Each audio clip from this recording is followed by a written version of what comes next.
Do you like airplanes? I like airplanes. Do you like airplanes? I like airplanes. Welcome to the Superpilotish channel. My name is Graham Wilson, and today in my basement, I'll be talking about airplanes. Surprise! Or, well, I'll be talking specifically about, things to consider if you're going to be buying a house near an airport, and or even not near an airport. But if you're not keen on airplanes, you might not be close to an airport, but you still might have planes flying around. We'll get into it right here. So, yeah, this will this will be another Super Pilotish 5 because I don't know, you do that on YouTube, and as usual. Welcome to you can make any comments you want here in the chat or after the video. Like and subscribe, all that other fun stuff. Oh, I didn't pre-plan my whiteboard, but here we go. Let's do it. We'll call it what do we call that? 5 considerations. Considerations. You'd think one of these days I would know how to space that and not run out of space, but anyways, with airplane going over house. There you go. There's your airplane going over the house. Considerations. All right, number 1. So this is kind of a cool one, and I figured I'd just kind of come up with this. Oh, hey, Rick, welcome to the show. But yeah, so this number 1 thing that I'm going to tell you here, I can guarantee you that if you're not a pilot, you've never thought about this ever. Or even if you are a pilot, you might not have considered this. Probably not. It was just kind of a weird thing that happened one day when a few years back when I was at the airport and someone from Transport Canada came up with kind of like a thing that looked like a surveying tool. And I'm like, hey, what's that? Kind of curious. And so anyways, the person from Transport Canada said, oh, it's the laser. Like, what do you need a laser at the airport? I thought, you're not supposed to be shooting lasers anywhere around airplanes. But what it was a little laser, and the person that's inspecting the airport, like if it's a certified aerodrome. Oh, hey, Wrench, welcome to the show. If it's a certified aerodrome, that means it's somebody from the government. It'd be like the FAA in the States or over here, Transport Canada. You go there and just to make sure everything is up to snuff, safe according to the regulations. And so what they were doing that particular day, they were checking for obstacles on the way, like landing into the airport. So there is depending on. Now, I started doing a little research on this to see, okay, how many degrees left, right, up, down are you supposed to have a clear way for the aircraft to approach with a safe clearance from any obstacles. And as with all things aviation, it depends. So it could be like every airport it is a little bit different, right? So you could have, maybe it's somewhere really flat, or maybe it's in a mountainous region. Maybe there's a hill on the end of this runway, but not on the other end of the runway. So, well, actually, you know what? Where's my usual little... Now, whenever I pull out my paper towel here, that's what YouTube always kind of it puts it up as whatever it's showing. So, if you hover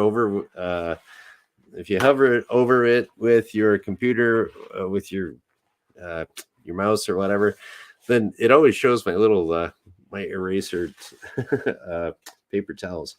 So I tried to sneak it out on that one, but we'll see if YouTube does its thing. Okay, so we'll say obstacle clearance, just to be clearer. Okay, so there we go. Obstacle clearance. And so let's just say you bought a house that was lined up with the runway. I'm going to get out whiteboard number 2 here just to describe. So here's your runway. That is a runway. and you bought the house that's right here. There you go. You bought the house directly at the end of the runway, so the airplanes are going to be flying right over your house. But what happens if you plant a tree there, and all of a sudden, okay, this is the worst looking tree you'll ever see. You got this big tree right next to your house.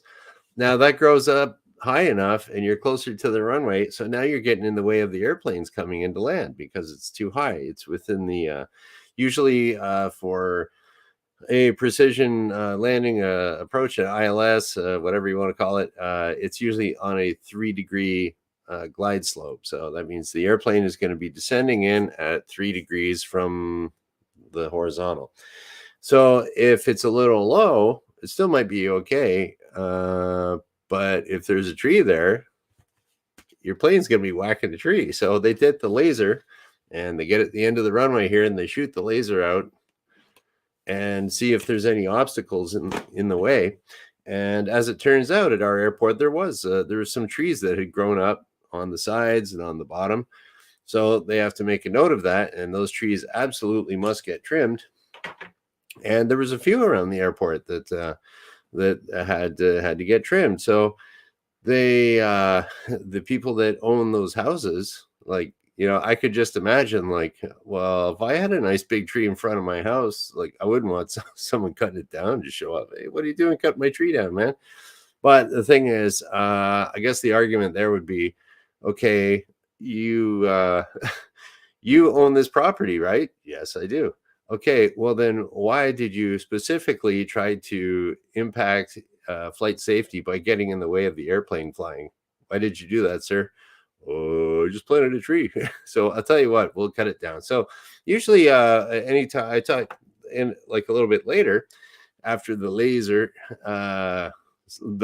sighting, it was I was talking to some of the guys that maintain the grounds there. They'll clear the snow off the runways, or they'll cut the grass a lot of the times. And I just, every once in a while, I'd run into the guys, and they're like, they were trimming trees that day. So for some things, the airport workers would go out there and do it, but other big trees, they would hire a landscaper or a tree service to do that.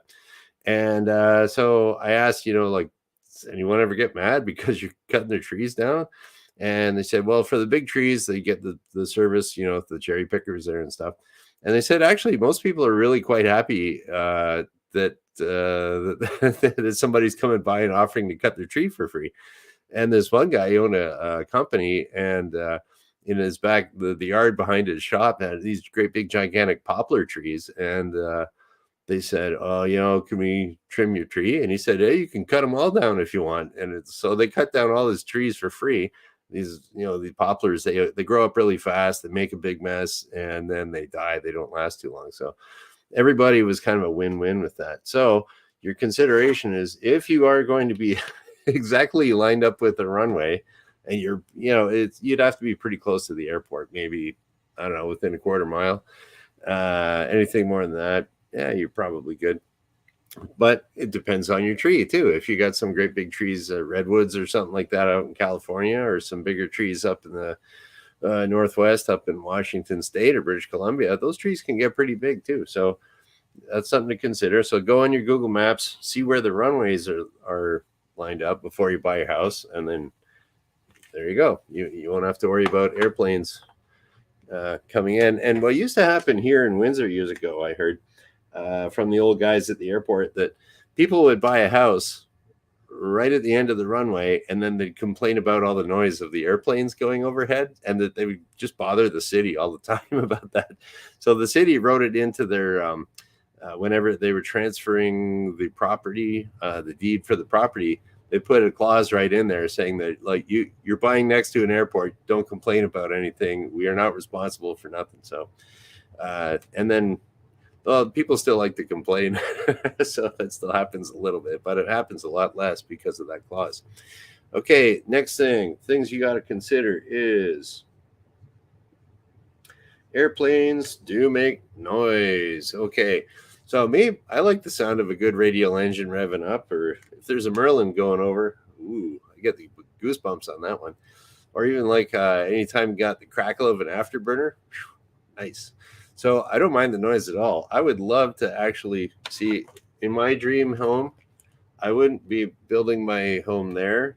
I would build my home here with a little window so I could watch the airplanes landing, and this would be about 20 feet off the runway. So but that's, you can't do that, but that would be my perfect dream house right there. So anyways, yeah, so it can get kind of noisy there, and it might or might not be a problem for you if you're okay, depending on the airport. Here we are again, is that some airports, they just close at night, like they have limited hours. It's not 24 hours a day. There's sometimes, if you have, okay, I'll get rid of my house here. So sometimes what they have is, it's called noise abatement procedures. So instead of having someone flying directly over a neighborhood where people don't like it, or it could be like a cattle farm or something like that, you don't want to scare the cows. They'll have a procedure where instead of you flying straight out, they'll say, okay, on takeoff, immediate, or when safely able, 20-degree turn to the left. So you might take off and you might kind of go over this way. So, or I don't know, let's try this. Yeah, so usually you take off and head straight, but they might just say, hey, here's the rules of the airport, and you got to stay away from the cows or the person's house. So that'll happen. Noise abatement procedures, or depending on the airplane, the airport, it could be open at certain hours or not. Maybe that won't affect your sleeping patterns. Maybe it will. So if you don't like the noise, stay away from the airport. Go live with Rick out in the country. So here we go. Okay. Oh, that was another thing here too. Yeah. Okay. I'm gonna use some Canadian terminology here. We're gonna and I'll mix it with the American. So we'll say the circuit pattern. Okay, circuit pattern. So just because, okay, number 3, circuit pattern. Just because you have your runway like this, and usually the planes will kind of fly in and out from your runway, but if it is a medium to small airport, you might have a little flight school in there, or people, they might be. Usually, what happens is that airplanes will, if you're going to be practicing your takeoffs and landings, you can do touch and go, stop and go. So you take off and you kind of go up here, and then you climb before you get to, you might be over the house. You kind of go over here and you're climbing up, and you make this little rectangle type pattern here. And then, so if you're down here, maybe you got a house over here, the airplane could still be kind of low, not as low as here, but they'd be going over your house all day. You might not like that. And then here you're nice and level. Then you start descending here, and you kind of go in and land. So yeah, and that could be on either side of the runway. So just because you have a house like at the end of the runway, you say, oh, I'm going to get my house over here. Well, if it's a busy day in the summertime, you can have a whole bunch of airplanes going overhead your house, and it might drive you nuts. So this is about a mile out, mile and a half, something like that. So that is something to consider. From a runway, you might want to consider the circuit pattern. Now, if it was me, okay, now this is me with my now this is for the people that like airplanes. So we'll say I'll do some plane spotting tips here. Ideally, for your plane spotting, you want to build your house exactly next to the numbers. But we'll say plane spotting. There are a lot of people out there that love doing plane spotting, and I love the pictures that they put on the internet. So plane spotting tips. Okay, so for that, we'll bring out my other little thing here.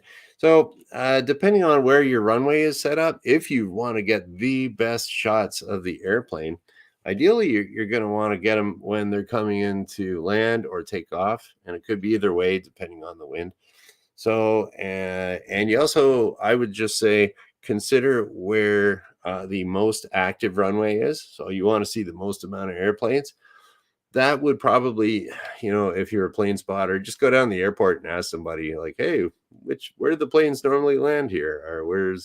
Or if you're already in the neighborhood, you probably know which, which is the most used runway. But I would also consider where the sun is going to be. So you would want the sun at your back, looking at the plane, so the plane's well lit. So, and you don't, if you're plane spotting, you don't want to have the sun right behind the plane. It'd be like a airplane eclipse or something. You wouldn't be able to see it. So consider your sun. Let's say we got, yeah. Okay, we're going to come in and land here. That's the most active runway. And the sun is over here. Okay, this is really weird looking, but okay, this is worse than a kid's drawing. But there's our sun, and it's shining here, and it's going to light up this airplane. Very nice. And you got your house right here, the plane spotting house, and you're out in the backyard checking out the airplane with the sun shining on it. Perfect place for a plane spotter house. There we go. Consider that. And now, maybe something you haven't considered is, let's just say you got to drive to work and you're around an airport. So what's your commute going to be like? So we'll say commuting roads. So yeah, commuting roads. Okay, so the airports take up a whole lot of space. And you got to consider, okay, if I'm buying my house, I'm happy with this side of the airport, but my work is on the other side of the airport. So I might have to drive all the way around the airport to get to work. But that's a really busy road and there's a lot of traffic there because everybody else has to get around the airport. So you can find that quite frequently that, it can get kind of busy around airports, especially if it's closer to the center of the town, the traffic congestion. So consider your commuting roads if you're going to work all the time. If you're, I don't know, going shopping at the mall, who cares? Listen to your favorite superpilotish podcast. I still don't know how to do that podcasting thingamajiggy. It's some kind of app, and I don't really carry a phone, so I don't really listen to them. But anyways, I just do them. So, okay, here we go. So we're going to go our 5 considerations. You know what? Let's make my little patented little red lines here. Kind of go over this stuff and then see if there's any questions or anything. Okay, 5, super pilotish. 5 considerations. 4, buying a house by an airport. Okay. Obstacle clearance. Are they going to be chopping down your trees? Are you going to mind about that? It's going to be, if they're doing that, you're probably going to be seeing airplanes all day there. So that is something to consider.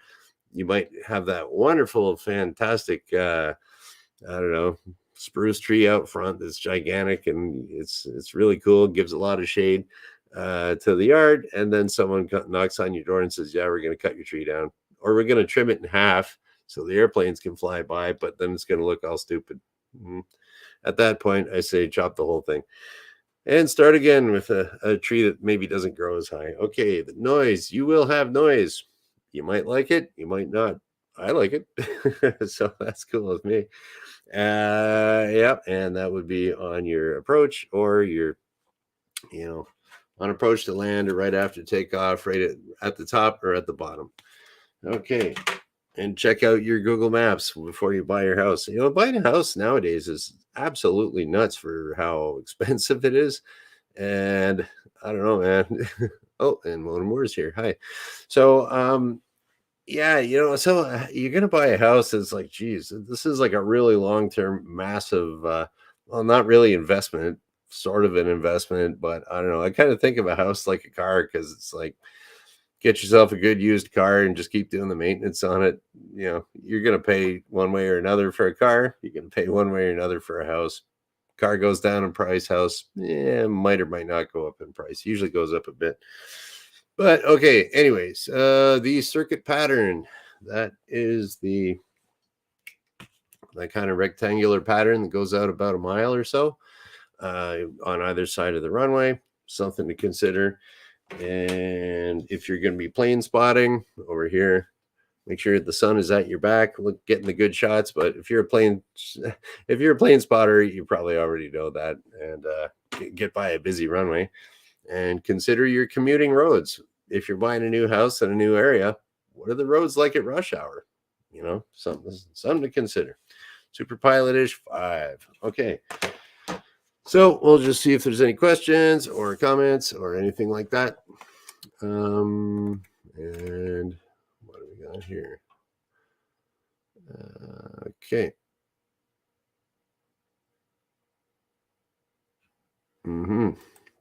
Well, here's a consideration here. One problem is that houses around them usually kill little airports, complainers. Yeah, there's well, you know what?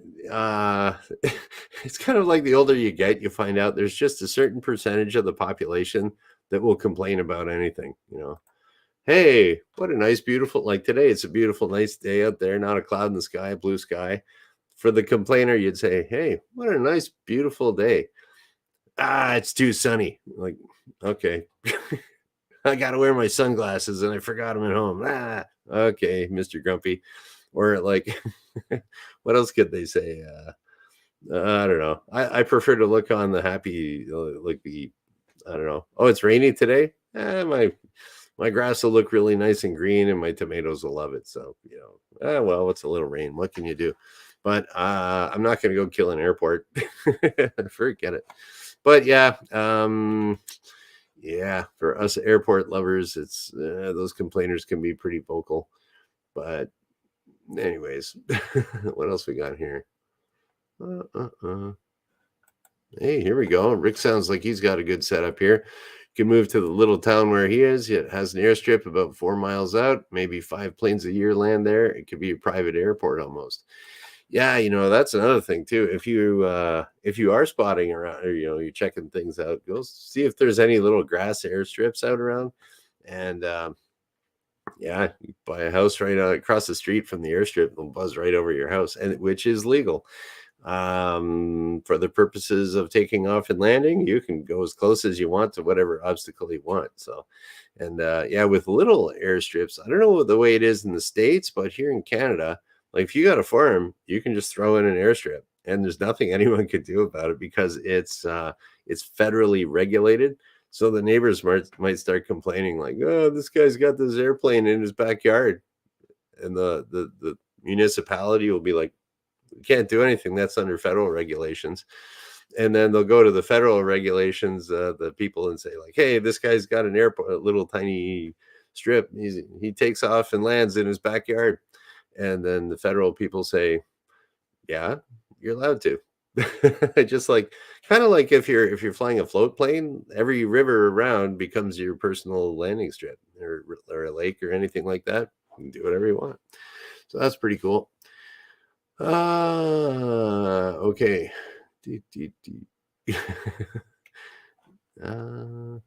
Here we go. This is a consideration. The noise will go away when we're all in electric airplanes. Ha ha ha. Well, those propellers make a noise too.